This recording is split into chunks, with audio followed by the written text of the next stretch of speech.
I think denim jackets can mean a lot of different things to a lot of different people. They're symbols of rebellion, representations of the working class. They're cowboys and hippies and urban explorers. It's American culture, it's Japanese culture. It's Canadian tuxedos. Or previously I talked about the type 1, type 2, and type 3 being like the types of denim jackets. I do find that idea kind of limiting. And that's why I wanted to design something a little bit different, because I think the denim jacket has kind of stagnated in a way. And I don't mean that in necessarily a bad way. Like, a lot of things have stayed the same for long periods of time with very minimal adjustments. Just look at anything to do with men's formal wear. Suits have been the same for like 200 years. And the denim jacket is significantly younger than that. Or the suit is something that's a little bit more conservative. It's formal. It's a representation of wealth.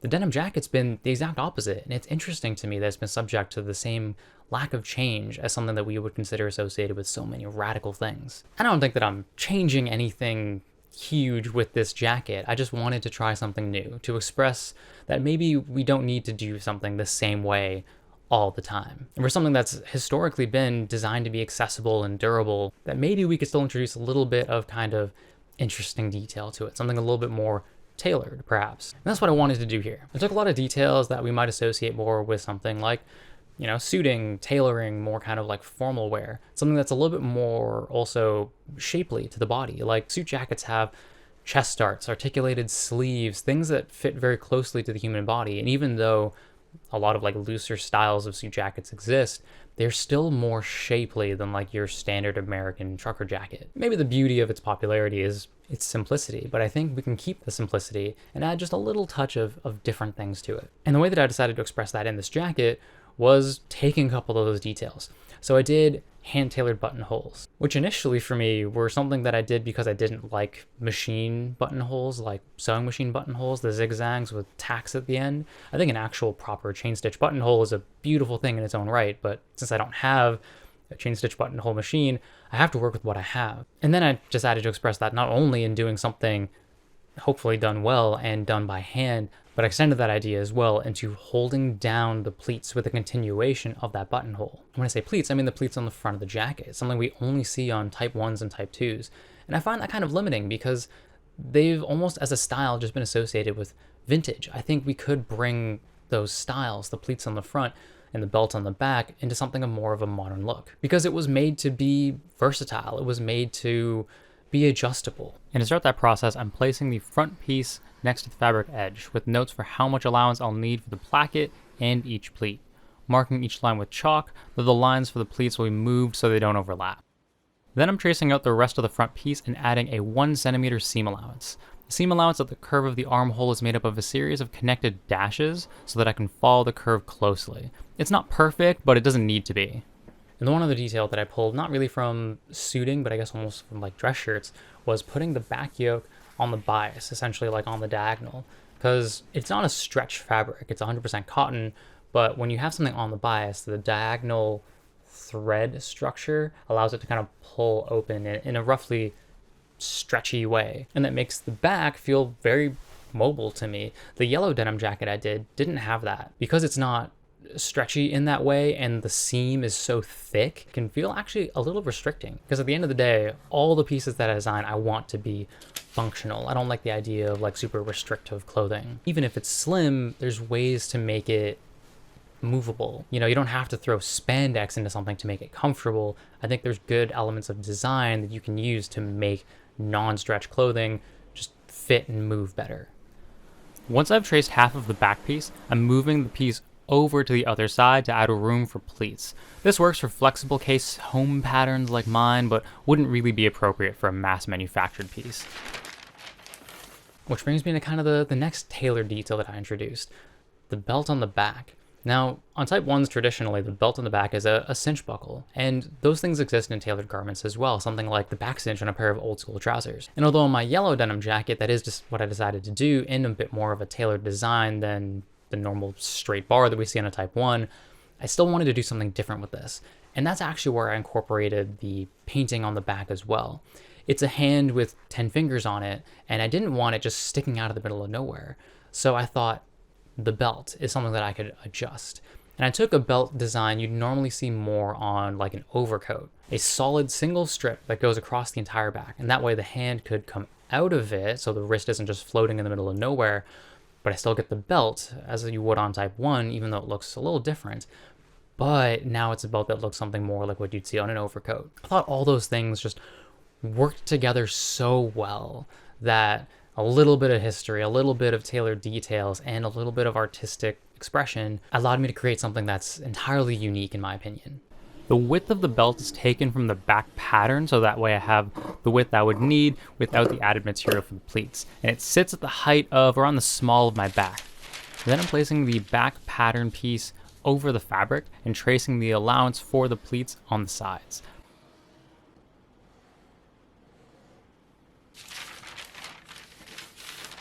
Placing the belt so the intended width without seam allowance lines up with the lines for the pleats and marking the height on the fabric.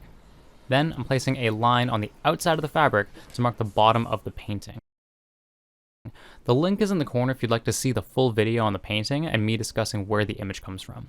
But here's the time lapse anyways.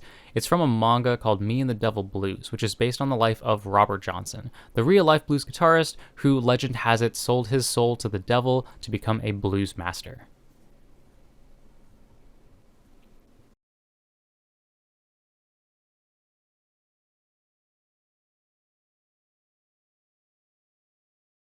For the sleeves, I did articulated sleeves. They're very mildly articulated. It's not going to be like to the same degree as like a suit jacket, but that does allow me to have something that's designed a little bit more closely to the shape of the human body. I also put the back part of the two-part sleeve on the bias as well. It should give a little extra flexibility around the elbow. I also have a little extra piece here for the fold of the sleeve vent, then I'm ready to cut all the pieces out.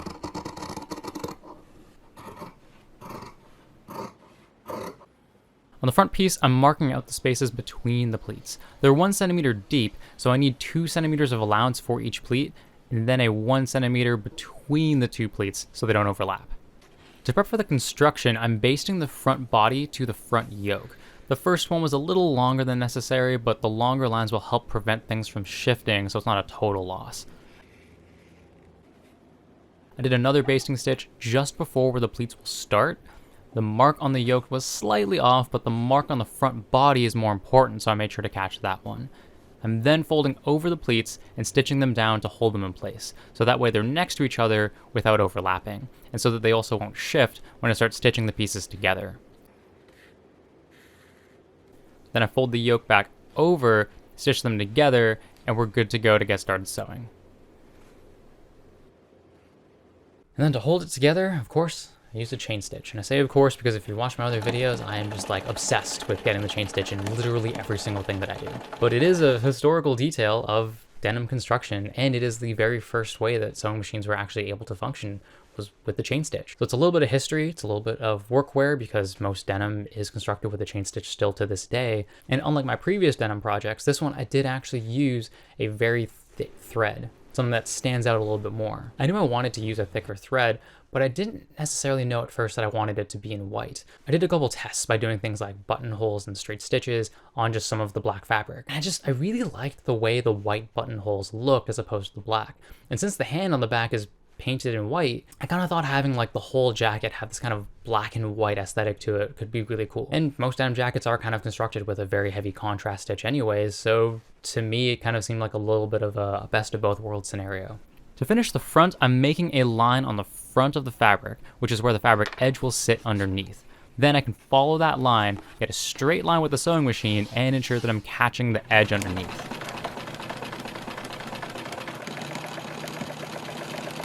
One of the denim details that I knew I didn't want was the 2 layers of stitches, the kind of double row. And so I did a single layer of stitching really close to all of the seams, so that way it wouldn't stand out like too much. So to do that, what I did was I would serge the inside of each seam and then stitch over it really close to the seam, holding that kind of serged edge down. And that way the seams also aren't too bulky. When they use a joining machine, it actually kind of like folds the layers over each other. So then from the inside, you don't see any of the raw edges, and all of it's contained in that kind of super thick fold. And at the top, you get the 2 rows. That is functionally why it's the case, why it's done like that. But of course I didn't have the machine and I didn't want it to be too bulky. I'm then laying the yolks on top of each other and stitching them together, serging it, and finishing it with an offset top stitch. For the back part, I'm marking straight lines for the pleats so that the shoulder and belt pleats are perfectly in line. Folding the belt pleats over and then basting them in place. Laying the belt over the basted area and securing it with a top stitch. And then laying the back yoke over the back piece and stitching them together as well, where the back pleats were also basted but off camera. Now the thing with thick thread and chain stitches is that you go through a lot of it. Previous denim jacket that I did, the yellow one, that actually I went through not even a full spool of thread going through the whole thing. But because for this jacket I wanted that thick thread and I wanted the chain stitch, I used up 3 times as much thread, and at the end of it all, I had used up 5 spools of thread, which I did not predict at the beginning of this. After running out of thread, I had to get more, and I thought just buying the same thread would be good, but no, of course not. Even though I followed the same number, the thread was a different color. Part of this is totally on me. I'm then stitching together the sides as well as the belt, which wasn't perfectly straight, so I had to take it out. Good thing chain stitches come out easy. Put the belt back on off camera and then started the sleeves, and there goes another spool. But the way the sleeve is made is the same as everything else: stitch together, serge, and top stitch.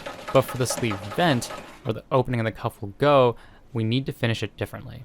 Making a small cut along the top of the extra piece and folding it over twice, then stitching it down for a clean and finished seam.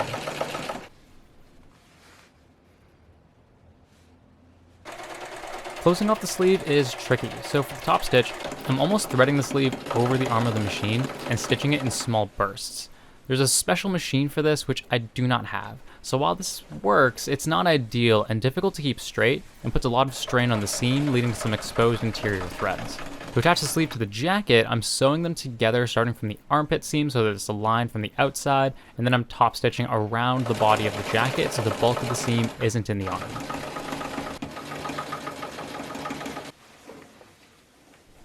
Then I attach the collar, and then that's all I need the chain stitch for. And the neat thing about some older machines is that they had the option to switch from a chain stitch to a straight stitch. And this one here is a Brother XL706.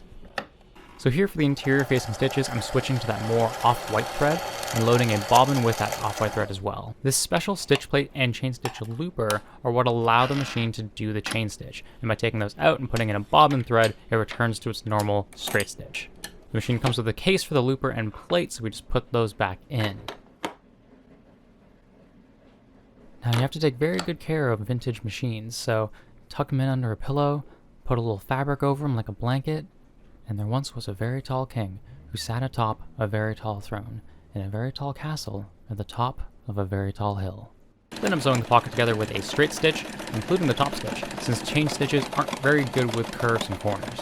So I was trying to do something different with the closure for these pleats, the things that hold them down. Most type 1 and type 2 jackets with the pleats in the front, it's just held down with a rectangle, but I wanted to do something different. So I thought maybe if I could make the buttonholes just really long and they could hold down the pleats, that would be kind of interesting. The knots of the buttonhole stitch I thought could look really nice when extended kind of further out on the jacket, but the one thing that I really noticed here is that when the buttonhole is off the actual hole itself, it's really hard to get the threads to sit the way you want them to, because I don't like the way they look. I was experimenting with other things, and I thought since I was going for a little bit more of a decorative style jacket anyways, I tried this. Very loose, very quickly done, but I thought maybe instead of doing the 2 lines, which causes a lot of trouble and makes things complicated, I could do 1 line, and I could do some decorative thing with it. So here I tried doing a curve. I thought maybe I could do at the bottom of the jacket a curve downwards, maybe something kind of special in the middle, and then at the top a curve upwards, doing the opposite of this. I thought that could look really cool, especially considering I'm trying to do a lot of kind of tailored hand-done details on this jacket. I was also trying different things with the pleat closure on the other side. So here I have what they would I have what's normally done on the pleats of trousers, suit pants, where it's a thread kind of going over the top like a big loop, and then you tie a bunch of knots over it, kind of it looks very similar to the end of a buttonhole. I mean, it basically is the end of a buttonhole, but here there's something about it that admittedly kind of bugs me. It looks a little weird. And that's because I have like this really thick thread. Like the thread I'm using for this jacket is like super thick. And I have this one done with 2 strands. It kind of looks like a caterpillar to me, or like a little worm. I tried some other experiments, which again, here on my experiment piece, I did a little fold. I tried one kind of horizontal and one vertical. I think I still like the horizontal one better, kind of going over the pleat. That is what you would see on like pleated trousers. That's what I did on my denim Gurkhas as well. But then here, the one that's vertical, I also tried making it a lot smaller. Rather than doing 2 threads, I did just 1. Looks a lot neater, looks a lot nicer. I think I'll continue to do the horizontal, but I'll cut this one out and I'll do it on a single thread instead. And then I'm picking out the buttonholes, and look at how much thread came out. Anvil for scale. Then for the tacks, I'm creating some tight loops around the pleat, then threading the needle under the loops and passing the thread under and around the top of the needle to create a small knot that the end of the thread will come out of. These knots, called purls with a U, are connected to each purl behind and in front of it, which is why a hand-on buttonhole looks the way it does. So for the buttonhole, I've basted the pleats down, and I'm using a fabric punch which will create a wider hole that has more of a keyhole shape, cutting in from the hole the distance that I need the buttonhole to be and trimming the edges. I'm quickly basting around the buttonhole to hold the cut fabric in place, and then looping the thread under the needle and around the top, just like with the tacks, and pulling it tight, but lining the purls along the edge of the buttonhole rather than on top like it was with the tacks. I'm also laying some linen cord inside the buttonhole to give it a little bit more volume and help the white stand out fuller against the black fabric. For the part of the buttonhole that extends over the pleats, I'm stabbing the needle through, leaving a loop, stabbing the needle back up, and twisting a loop and putting it over the needle. It's basically chain stitch embroidery, and at this point an embroidery wheel might have actually been useful. And overall, I think the buttonhole looks pretty good. I kind of like the offset look of the hook at the end, and the purls line up pretty nice up close. Then I'm top stitching the belt, which I also basted in place.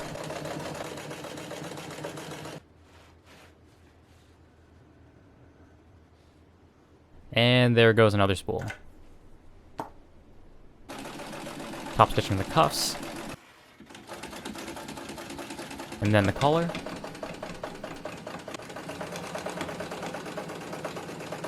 Then I hammer the buttons into place. This one here is going on the pocket, which goes cleanly into the pocket flap. Then the jacket is almost done. The only thing left to decide where the pocket's going to go. Perfect. Then I'm stitching around the edge of the patch pocket, and then attaching the flap just above it. And with that, the jacket's finished. I cleaned off the loose threads off camera and gave it a quick press.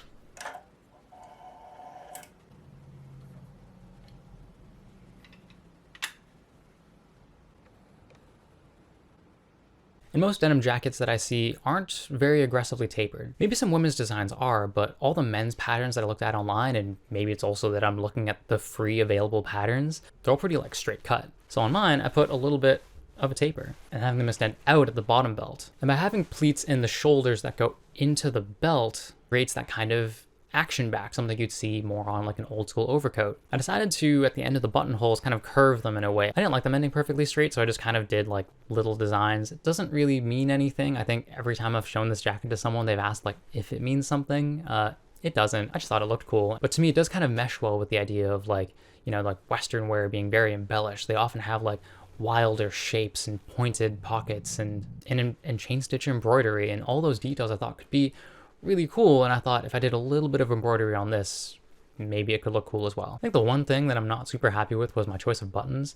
I couldn't find any that I like really liked. These just kind of looked old school enough to me that I thought that could work, but I don't know. I wish I could have found something different. And with that brings us to the end of this sort of 3-part series. The other videos are linked in the description below if they interest you. I only broke it up into 3 so that you can kind of watch the videos that were interesting to you. But I want to close it out by saying, again, just to make abundantly clear, I don't think that I'm doing anything different here.